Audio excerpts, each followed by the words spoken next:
jërëjëf Mohamed Kandji maa ngi lay nuyu di nuyu auditeurs yi di nuyu téléspectateurs yi. dama mbégte tey dalal Alassane Diop nag sociologue de la famille la du développement Alassane Diop ñu ngi lay nuyu di la ñaanal jàmm ak salaam di la dalal si studio bi li xew fii diggante Pala Faye ak ay doomam benn maanaam dentiste la ñu yeewu suba teel information bi daanu yéeme ñu bëri fu ñu nekk ni Sénégal pratiquement fépp ak adduna bi moo nañu waxtaanee.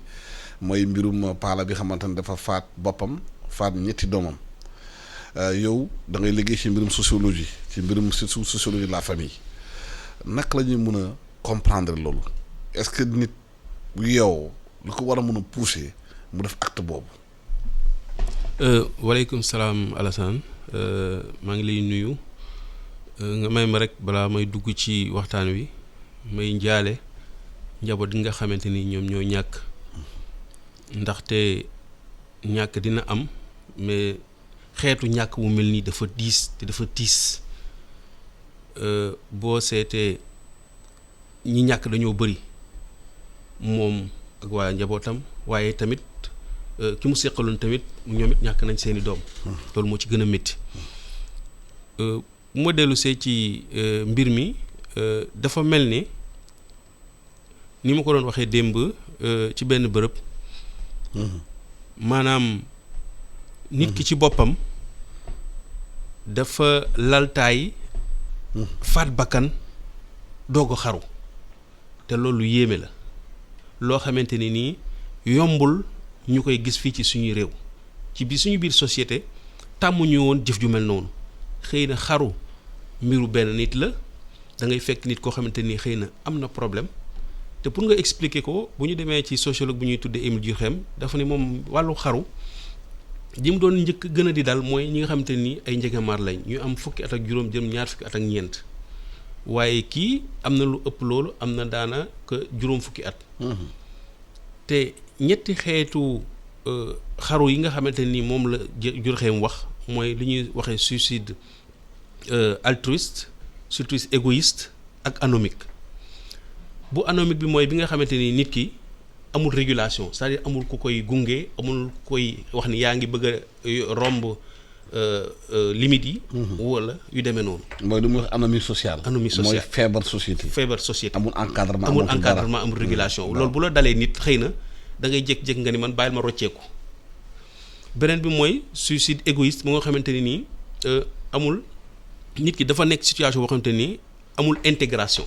maanaam duggul luñ ko ci société bu baax dañ koo beddi te bedd yooyu dafa métti parce que nit ki dafay nekk jamono boo xam te ni li muy dund daanaka moom kese muy dund àddunaam te nit benn àdduna la am kenn amul ñaari àdduna boo jàppee ne sa àdduna dafa jeex yow da nga koy daal di jeexal beneen bi mooy boo xam te ni excès d'intégration la mooy suicide altruiste boo xam te ni ni ñu la dugalee dafa ëpp dañ la tam-tamal ba nga xamante ni fa nga toll dafa kawe ba mu ëpp bu boobaa da ngay yaakaar ni lu ne mën nga koo def te bii nii dafa niroog ne moom bi mu def nii dafa xaw a ci sama jàngat dafa laal ñett yëpp xëy na amuñu détails yi nga xamante ni moom moo tax mu def jëf ji mais dañuy dellu rek di ko ñaaw la di xam ne xëy na ni mu agiré dafay wane ni suñu société bi ci boppam feebar bi dafa gën a chronique maanaam dafa sànkar parce que boo seetee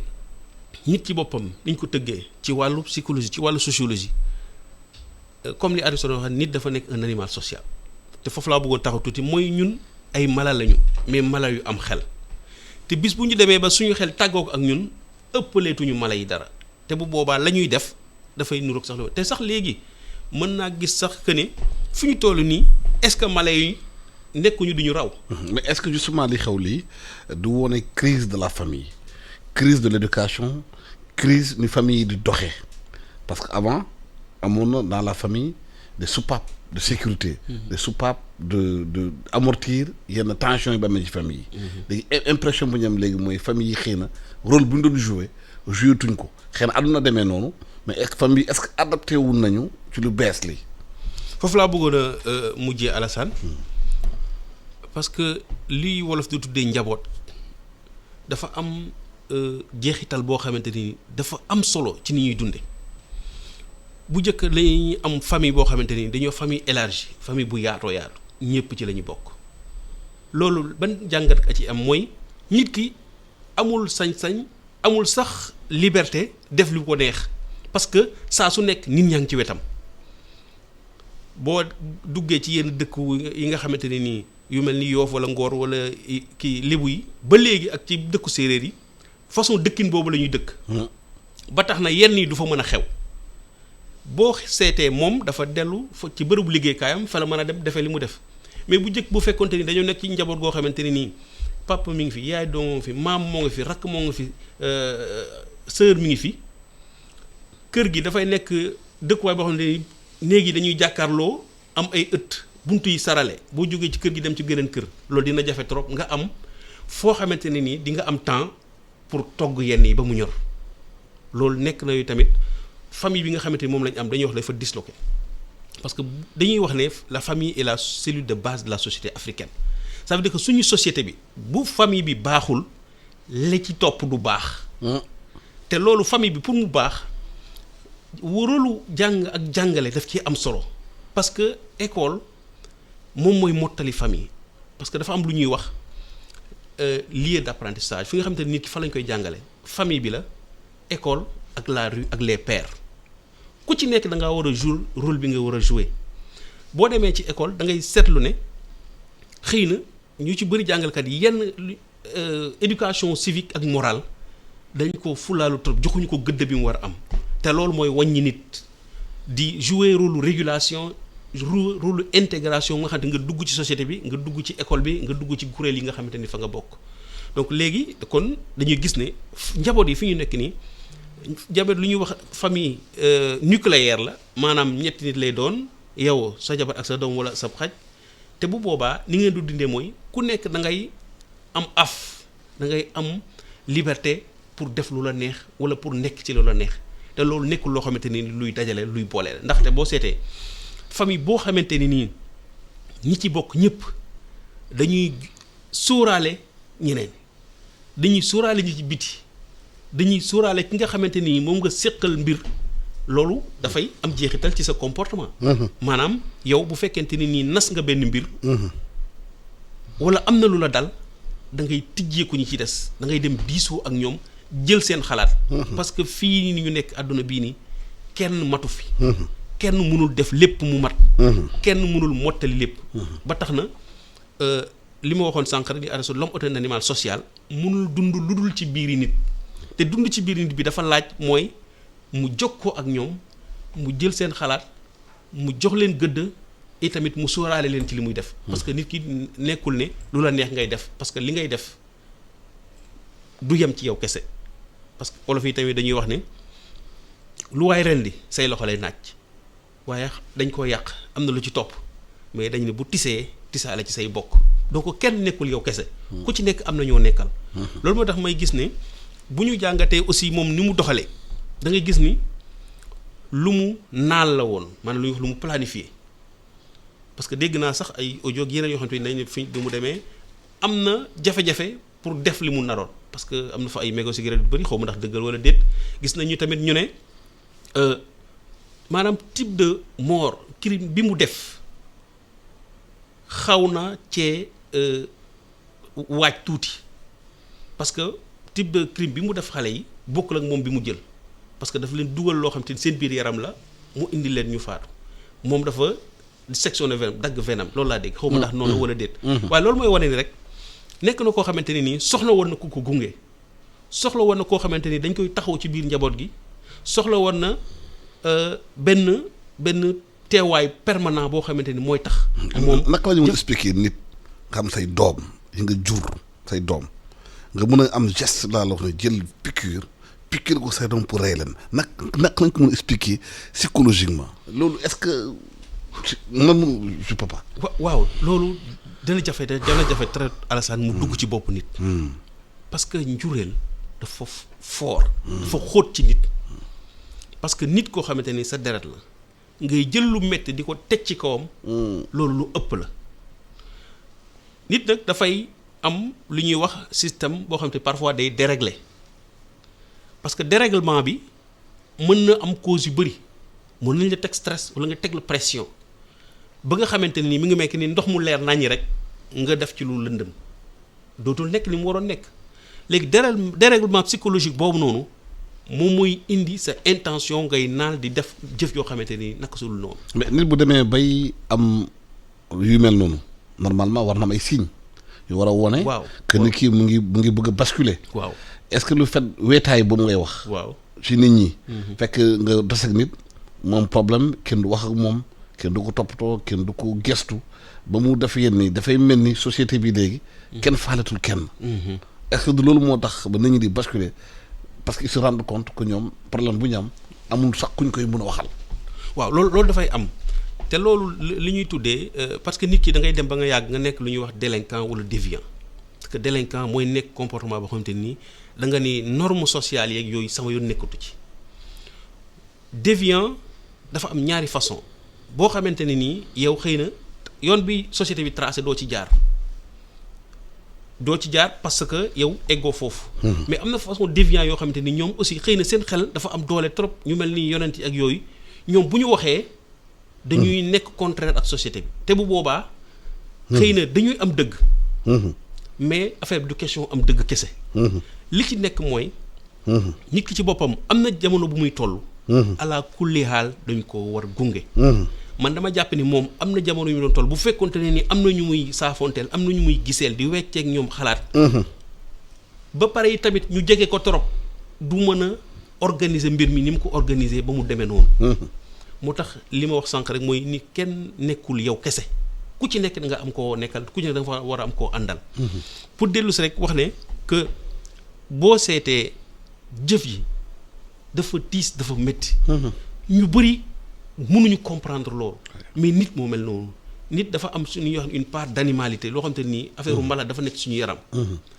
yi yeneen dafa xaw a bees ci Sénégal tamuñu genre crime yi genre maanaam dee yi même bu fekkee ne am na parce que société bu nekk am na violence bu nekk ci biiram mais daf nañ noon socialiser violence ba léegi bu ñu demee benn moment bi nga xamante ne nit ñi léegi lu leen soxal mooy wutum dërëm rek humanité bi amu ci ku yeew ba yeewu yaa ngi daw guddeeg bëccëg xaalis guddeeg bëccëg alal oto ak yooyu te kenn du ko yóbbu bàmmeel fi nga koy bàyyi 100 milliards boo ko doon yore par jour tamit 7 mètres par cale doo ko weesu mais nit ñi dem ba xamante ne ba humanité bu amatul ci nit ñi réew mu mel ni Sénégal ñu wax réew mu teranga réew mu solidarité dafa mel ni solidarité Sénégal bu hypocrisie moo ko gën a ëpp parce que y a pas peut-être plus individualiste que Sénégalais.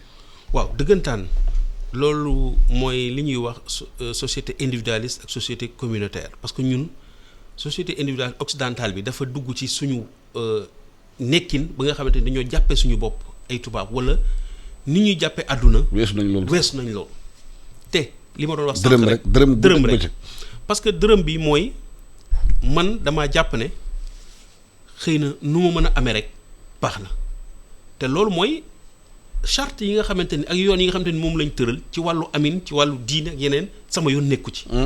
te loolu dafa dangereux. maa ngi doon wax rek ni la loolu lu ñu war a organiser la ci éducation bi ak ci politique sociale état bi ak ci programme d'aide aux familles et d'assistance. parce que njaboot mënalul boppam lépp. parce que santé mentale dafa mel ni amul njeexital ci réew mi. waaw dafa mel ni amul doole amul maanaam ay mutuwaay yu ñu war a jël ci santé mentale. mu ngaa gis ni ki di dox fekk dafa feebar. pour nit ñi fii dof mooy ku ñu dugal jeel ou bien ku ñu dugal asile. waaye dof yaa ngi doxantu ci mbedd yi. loolu rek laa bëggoon mottali ci li ma doon wax sànq mooy nit ki ci boppam bu fekkente ne nii moom dafa nekk ak société bi te teguwul ci yoon yi ñuy tëdd moom dafa feebar te ku feebar dañ laa war a faj. te yenn façon feebar yi moo gën a garaaw sax koo xam te ne feebaru biir yaram la parce que nit santé mentale bi ni nga ko waxee nekk na le parent pauvre du système sanitaire démb rek maa gis benn docteur bu ci bind parce que nit bopp moom mooy commander lépp. bu fekkee bopp bi dafa am problème dafa déréglé léppay changé te comportement yi muy def dafay nekk comportement asociaux ndax yoo xamante nii bokkul ak yoon bi nga xamante nii moom la société bi tëral nit ci boppam boo seetee li ko gën a intéressé mooy li koy yëkkati moom kese ñun ñëpp daanaka. ñun ñëpp daanaka dañuy am propension boo xamante ne ni moom moo ñuy pousse pour ñu yëkkati ko ci kaw suñu moroom. ci wàllu alal ci wàllu nguur ci wàllu nekkin ci wàllu bànneexu bakkan te loolu nekkul loo xamante ni nu la neex nga ciy eggee parce que boo jaaree ci tànk yooyu da ngay sànku ji. te loolu moo dal sëñ bi bugguma sax dugg ci détails yi. parce que bu ñu rëdd lettre am bi. am na yu bëri yu mu ci génnee naan dañ ko trahir. jabar ji da ko trahir accusé ko yu bëri kenn xamul nag lu nekk ci biir parce que lettre am rek la. maanaam lu mu bind la contre la parole de la femme parce que mënuñu fi nekk ne wax lu ci nekk parce que loolu mais est-ce que couple yi nu ñuy gérer mariage yi léegi ci kër yi. femmes yi nga xamante ne ñuy séy léegi aussi. société bi. xamante ne koppar kii rek moo la yitteel ci jëkkër ji maanaam njëkk dafa mel ni nit bi nga xamante ne moom machine à sous la. indi xaalis rek. ba amul xaalis suba ñu ber ko maanaam bu ñu koy waxtaan ak moom sax yépp ci dépense bi jeex na. ceeb bi jeex na. diwlin bi jeex na amul sax wax ju neex. bi am ci kër yenn saa est-ce que yooyu du crispation ci couple yi. communication bi difficile waaw parce que couple dafa nekk loo xamante ne lu sacré la. d'abord li ci jëkk mooy bonne communication bu baax parce que boo nekkee ak sa nawle du caageenu li mu lay jëriñ dong ci wàllu koom moom ngay fësal moom ngay teg ci kanam boo seetlee lettre bi ma ko liiree lu mat fukki page toujours dafay wax ni souviens-toi maanaam fàttalikul nangam fàttalikul bés sàngam fàttalikul bésu korité fàttalikul nangam moom mooy xëy na feebar bi ñuy wax ci moom yàgg na nekk ci moom parce que du ma wax sax ñeme woon dafa nekk ku rancunier mais mooy daf doon noté. waaw loolu leetaram la. waaw leetaram ci li ma gis. dégg gu ñu li femme di wax dégg gu ñu li femme di wax mënuñu jël lu mu wax comme argent compte. waaw mënuñu ko jël comme argent compte mais dama gis ni. boo ko jàngatee rek. ngay xam ni kii am na lu nekk ci moom loo xamante ni xëy na mitit la boo xamante ni yàgg na koo déranger te loolu moo waroon tax ñu teg ko ci kanamu ay psychologue wala ay travailleurs sociaux yoo xamante ni foofu tamit bëggoon naa ci dugg tuuti. parce que travailleur social ci xibaar duñ jot ñun. waaw non dañ ko doon suivre psychologiquement am nañu ko doon suivre. xam nga Sénégal nag boo nekkee médecin ou bien nekk ci hôpital liggéey. pour ñoom boo nekkee ci genre yu doo feebar. si da ngay feebar. dañuy yaakaar ne parce que médecin ou bien dentiste du feebar. waaw bëri na ay médecins yoo xam ne sax xëy na peut-être dañuy xaru parce que la ñuy dund ak la ñuy nekkee parce que moom yaakaar naa du ko am parce que moom dentiste la woon. dentiste ay carré ay yooyu ngay lijjanti mais am na médecin yoo xam ne dañuy gis yoo xam ne da leen di ëpp ba wëlbati seen bopp mais dama gis ni kon ci biir couple bi communication bi dafa war a nekk loo xamante ni lu ñu assainir la communication bu aju dëgg waaye jàpp nit yi tamit xaw ma ndax dëgg la wala déet sonal ko ci gaz bi jeex na dépense bi jeex na maa ngi am sama benn xarit benn pa jàngalkat yàlla na ko yàlla yërëm doon na wax ne benn bis jàngalkat dafa doon toog jabat ñëw ni ko lii jeex na nangam jeex na nangam bu ko defee fin du mois maa ngi tooñ sama mbokk jàngalkat yi day bilan bu bilan ba kal tag mais toog ba mu yàgg rek mu ni xorom sa fekk na bopp bi wul fa la jaaree daal di dof donc loolu mooy pression sociale familiale dafa métti te nit dafa faible te foofu loolu taxoon ma bëggoon wax ne yenn saay nit ki ci boppam du moom sax mooy indil boppam problème mais société bi ci boppam ñoo koy teg toor ñoo koy indil jafe-jafe ñoo koy pousse buntu boo xamante ne nii dañ koy génn ci société bi moom moo tax jox la doon naan intégration wala excès d'intégration. mais est-ce que reposé wul quelque part nu ñuy marié wu léegi. c'est-à-dire mariage yi nit ñi dañuy takk jabar préparé wuñu mariage bi amul préparation bu ñuy def ci xale yi ci góor yi ci jigéen yi. ak nu ñu yare tamit nit ñi ci biir kër yi. maanaam xale bu góor bi nga koy yar dañ koy woon yow yaay góor lu la neex def ci kër gi yaay patron bi yaay def lépp jigéen bi moom la ñuy sas lépp liggéey kër gi moo koy def mooy bale mooy defar yu xale bu góor bi toog ci télévision bi ne yaacar du def dara ci kër gi façon bu ñu yaree nit ñi ci biir kër gi est-ce que loolu moo dina indi yenn position de domination bu góor yi bugg am ci jigéen yi ba pression yooyu dem. waaw loolu laa doon bëgg a wax ci question genre yi maanaam programme familial bi bu ñu leen di gunge dañu war a wan ku ci nekk ku góor wala ku jigéen lan mooy sa wàll jël liggéey bi yëpp sëf ko ci kenn wala sëf ko ci ñenn rafetul jaaduwul loolu tax ma doon wax naan état bi programme familial bi li ñu leen war a accompagner dañ ko war a tëggaat bu baax politique de la famille parce que dafa am solo trop parce que boo xoolee coché genre mooy diw nii la mel wala diw nii la mel te loolu moo tax nga war a def li war a def li te loolu organisation du travail la. dafa sukkandiku ci suñu démb yi. sociétés yi ba nga xamante nii. du loolu moom moo war a continuer di wéy parce que jamono dafay dox fi ñu nekk nii boo demee ci biir kër yi yenn liggéey dañ naan liggéeyu góor la wala liggéeyu jigéen. xëy na sax am na ci culturellement yu ñu war a denc parce que am na loo xam te ni suñu culture du lépp la ñu war a changer. mais li ci am ba des mooy. dama gëm ne. nit ki ci boppam. yar moom war a jiitu ci moom. te famille yi parents yi mag yeeg rakk yi ku ci nekk da nga am sa wàll boo war a dox. maa ngi doon wax démb rek ne parents yi comme ni ko sëriñ Mor Mbaye di waxee dañoo démissionné est-ce que sax dañoo missionné fi ñu toll nii ngay gis borom kër boo xamante ni da nga naan sax ndax moom mën na réclamer wu doon borom kër boo gisee ci li muy def ndax mi ngi assurer li mu war a assurer parce que nit aussi boo nekkee kilifaam wala nga nekk waajuram dafa am foo ko war a féete. te boo ko fa féetewul xëy na doo ko mën a wàññi. mu jaar ci yoon bi nga bëgg. loolu moo tax fi mu nekk nii dama jàpp ne njaboot yi. dafa war a nekk urgence boo xamante ne nii état bi daf ci war a taxaw définir une politique familiale bu leer nañ. parce que société bi da nga naan crise. dafa nekk en crise. waaw parce que crise des valeurs. waaw kii nee na keroog Massamba Gueye nee na boo nekkee société dëkk bi nga xamante ne kenn waratul kenn koo wax sa bopp wala sa soxla mu weer la. sa xarit di la filmer di la enregistrer. ci yëgoo ko tasaare ko ci réseaux sociaux yi te message vocal intime dem ci WhatsApp.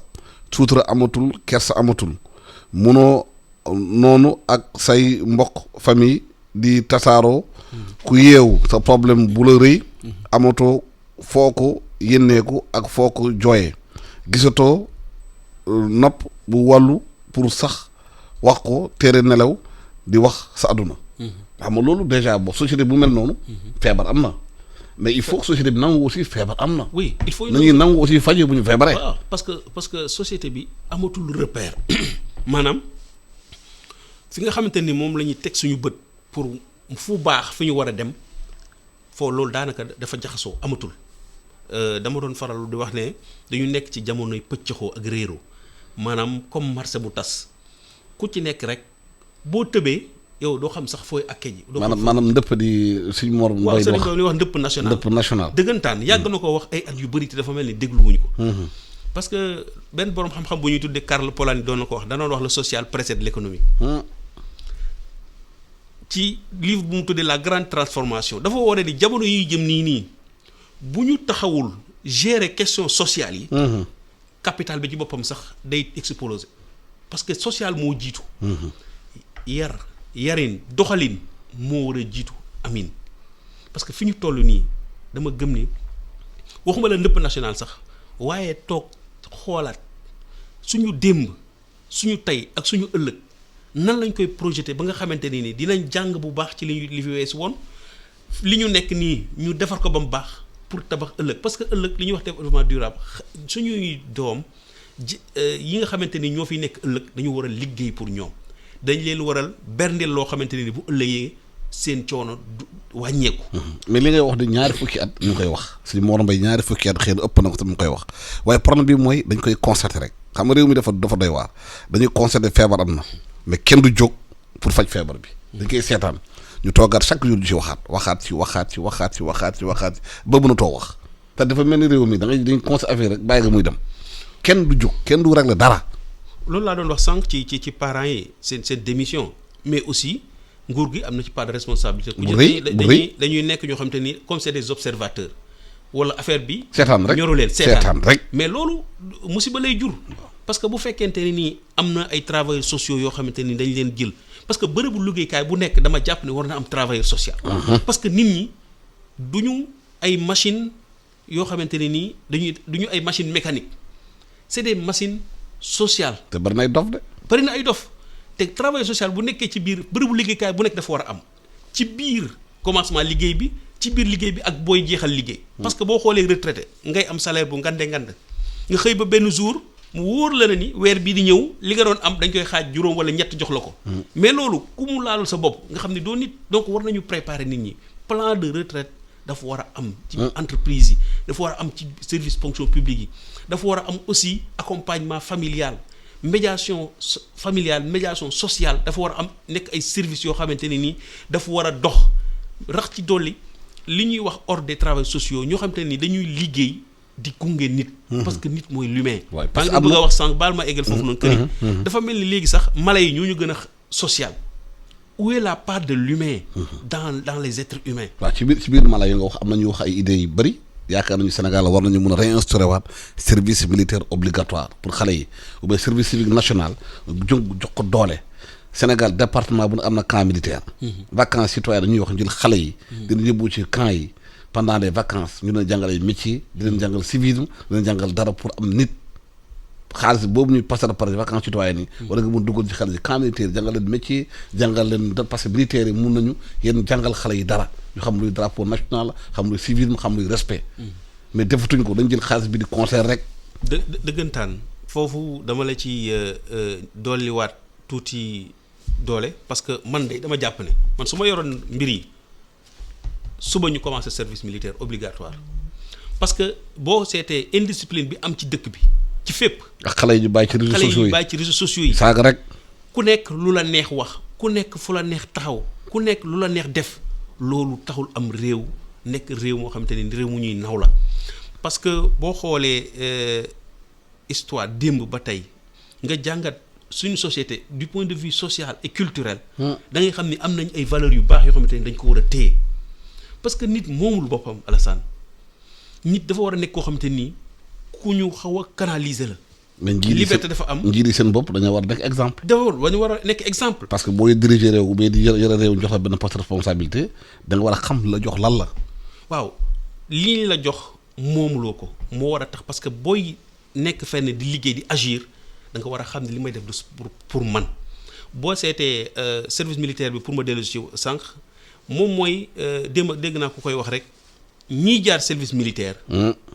mënuñu am yenn comportement yi ci biir société bi. militaire bu libéré nga fekk ko muy liggéey ci beneen bërëb da nga koy ràññee nga xam ne kii nii am na lu mu jaar. am na discipline boo xam ne. ñi nga xamante ni aussi seen waajur def na ci ñoom tàmm sonn.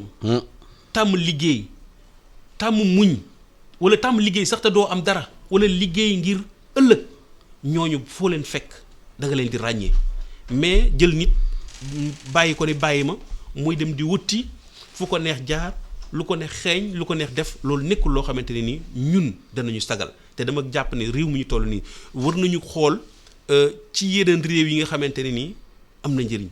mu jël exemple lu benn réew rek. am wax nga ndaw yi léegi. ñi xamante ne ay père de famille lañu. ñoom tamit am ñi xamante dañoo doy waar.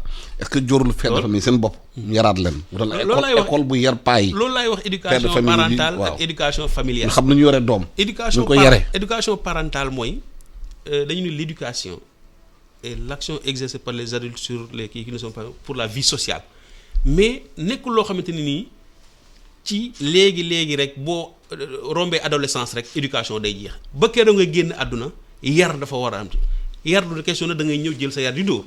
waaye nit ki dugal ko ci ay expérience wan ko ne ko nii la wala def ak nit loo xamante ni da ciy tirer leçon de morale. loolu du jeex. ba keroog àddunay tukki. nit ki xëy na ni ñu ko daan waxee mag dina toog du gis loo xamante ni xale di taxaw du ko gis mais loolu waxi la rek nit ki saa yoo nekk bis bu yàlla sàkk mën nga dugg ci situation boo xamante ni da nga ciy jàng. est-ce que mën nañu yaraat paa yi. waaw mën nañ leen yeewaat dolli leen.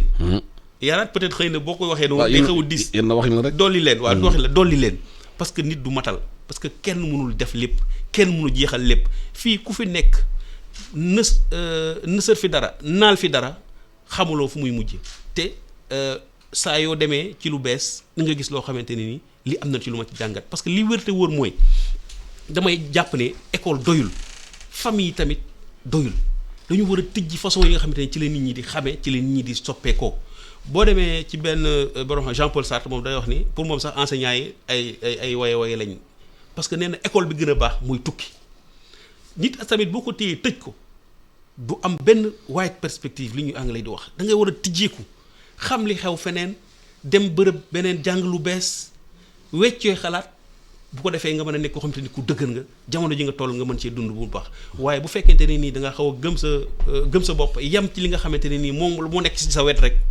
da ngay yomba wëlbati. Alassane Diop maa ngi lay gërëm di la sant ma fàttali auditeurs yi yow yi maanaam sociologue de famille nga di développement toppatoo si question genre waxtaan li xamante ne xew na fii fan yi ki xamante ne moom moo faat boppam faat njabootam li xamante ne bariwul nag ñu ko gis ci réew mi waaye loolu dafay wone signe société bi dafa feebar bu xóot te ni nga ko waxee ndëpp national boobu ñuy wax war nañ ci jóg lu mu gën a gaawee te jëfee ko surtout jëfee ko bàyyi wax ji rek jëfee ko ndëpp national ñu faj nit ñi parce que réew mi nit ñi dañoo feebar ñu ngi gërëm di leen sant di ñaanal ba ci jàmm ak salaam.